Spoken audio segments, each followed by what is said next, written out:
সোনা দেখো তোমার নতুন বন্ধু এসেছে পাপা। দেখো সোনা, আমার নতুন বন্ধুটার নাম কি মাম্মা? ওর নাম গোপাল। ও দেখো তোমার মতোই দেখতে সুন্দর। তুমি ওর সাথে একটু খেলা করো আর এই যে নাও চকলেট খাও দুজনে ভাগ করে। হ্যাঁ, একটা তো এটা আমার,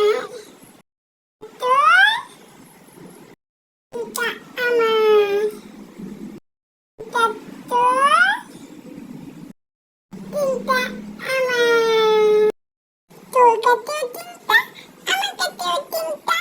হিসাব তোমার সমান হলো তো গোপাল, আমার নতুন বন্ধু। গোপাল একটা ম্যাজিক দেখবি?